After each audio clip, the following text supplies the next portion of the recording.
right, let's get this started. So first up, we've got Christoffer.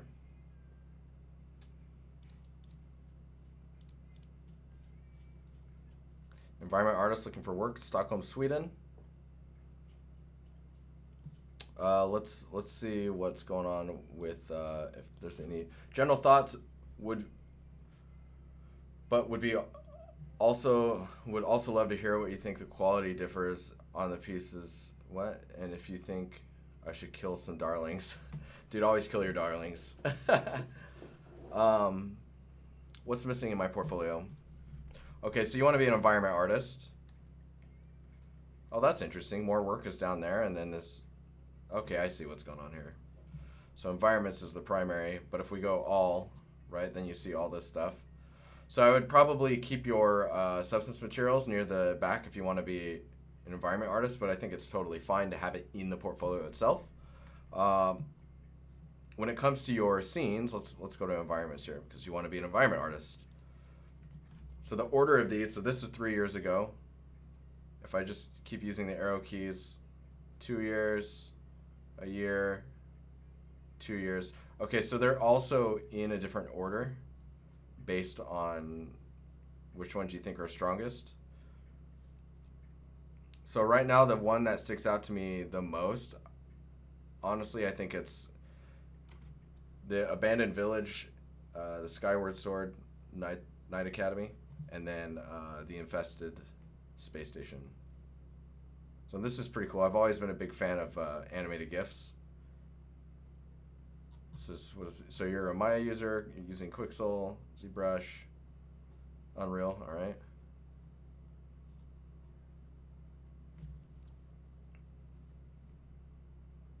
Yeah, this is cool.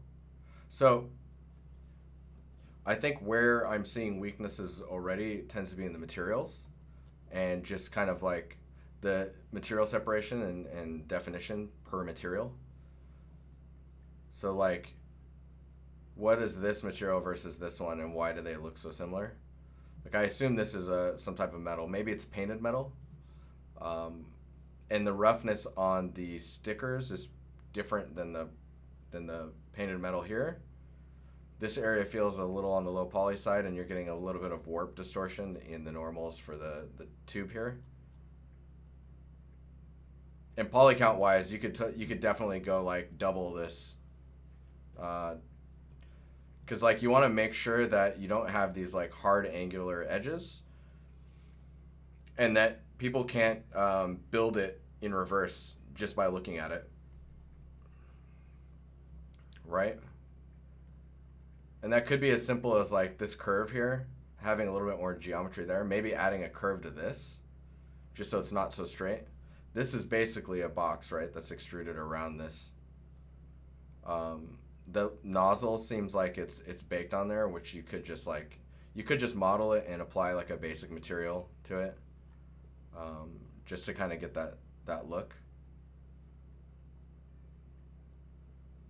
This type of work is really interesting with the decals and stuff. The way that the alphas are being used or generated and the way that the textures are kind of set up kind of feels, I wouldn't say amateur, I would say rushed. Like it felt like you were just trying to get these out. So that way you could populate your scene. I'm assuming you were probably on a pretty fat deadline. Like it was just like, get it done now. And just because, I mean, I guess maybe this could be a good option for a substance designer, but don't feel like you have to do it in Substance Designer in order to make it happen. See, this is a material that's really missing out on roughness definition. Like these little like pustule things or whatever they are could be a different roughness than the tendrily looking vein type stuff. I'm a big fan of this type of progression GIFs are cool. I think the only other thing you're kind of missing out on with this is the hallway walls are very simplistic, so like you don't really get a sense of like the structural integrity of the hallway itself, or that you're in a sci-fi spaceship, other than you have these light strips on the ceiling, which aren't even, are they on in the, hang on, I have to go to the top. Are they on in the final? Yeah, they're flickering and stuff.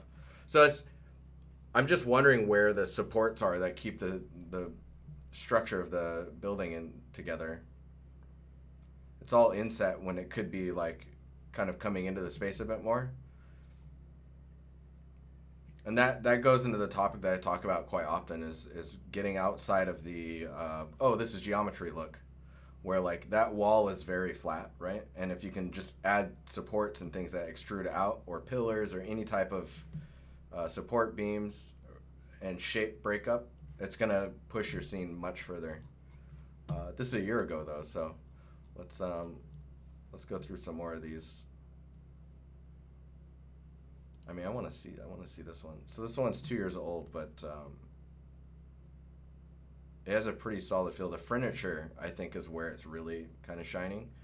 It is really simple in the geometry, but I think the style is kind of assisting you in allowing for that to happen and not look like it's a bad modeling job or something like that. It's not really a thing unless if it looks intentional, you're good. You're good to go. The books, I think, are probably the thing that sticks out to me the most. They're just they're very boxy, and I know books are boxy, but like give them a bit of a curve or something. Like these containers on the side here, these vases, this vase. Those ones feel really cool just because they're nice and round and they kind of like display the surface you're talking. You feel like they would be. What the hell just happened to my music?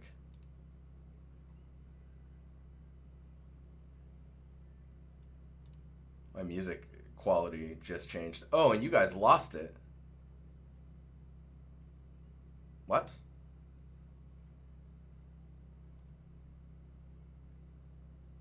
Hang on.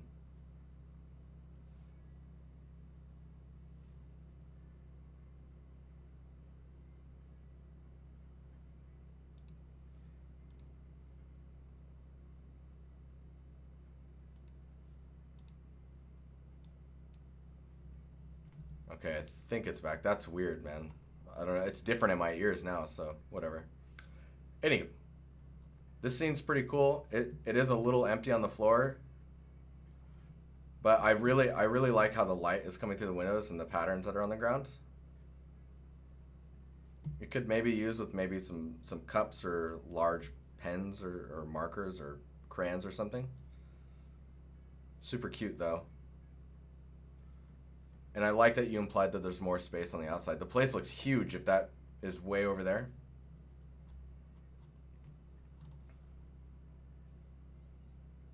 Yeah, see, especially when you look at these from the top, it's boxy. And with paper too, like you gotta be, like you're starting to do it with the curling here and stuff. Don't shy away from just curling edges and having it hang a little bit. I like this stylized wood material. So I'm just gonna skim through the rest of this and just kind of give you like an initial impression. But yeah, I think where things are breaking down is your material definition. Like you have the modeling skills and you just need to push it further. It's like kind of hard to know how far to go.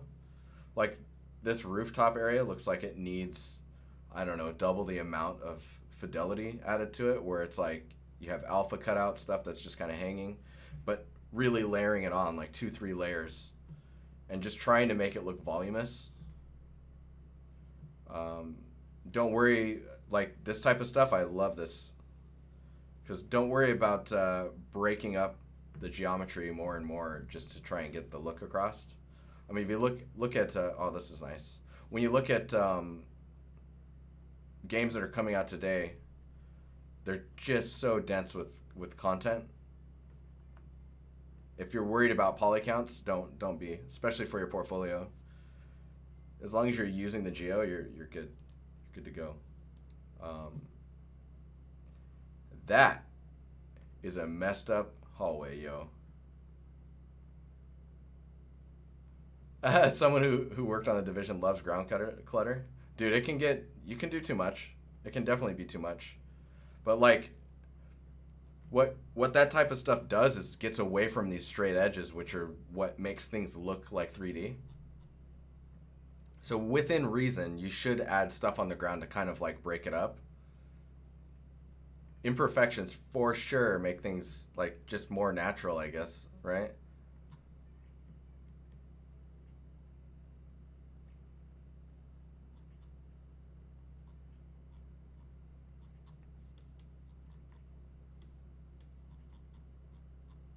I like this shot here.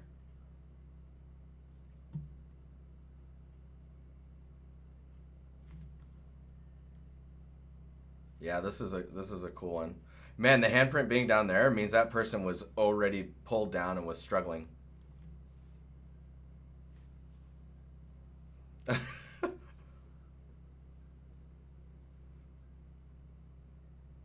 Yeah, making a clean material is super difficult. Rip. So I think pushing your geometry a little bit further and really kind of going over the top with your materials, just trying to understand the variations in roughness, making sure things don't feel like they're floating, double checking your scale on stuff, adding enough geometry so that it kind of breaks away from the low poly feel. Like this edge here, this is good. Like you've added at least enough geometry for the bricks to look like it's not a straight edge. That goes a long ways. Like these doors though, for example, like how do they stay closed? Like where's the latch thing that you put on in front of it, or is there a locking mechanism? Like how does that work? Where's the hinge at? Is there a metal hinge thing that's on the inside? Does it bolt through all the way to the other side? It's those things you want to think about, like how stuff is connected together. I really appreciate that you post these breakdowns too. It's cool. But yeah, materials, spatial understanding of like how stuff's put together, and I guess more in materials. It's even more so in materials and poly counts. Like just add the details that are needed in order to get the look. And keep doing these GIFs. I really like these. Maybe a little better compression, but oh man. Oh man. Dude, people. uh, That's amazing. That reminds me, someone made a line substance once. I forget where I saw it. But it was a substance where you could basically just draw lines, and it would just draw lines of Coke everywhere. Anyways, all right.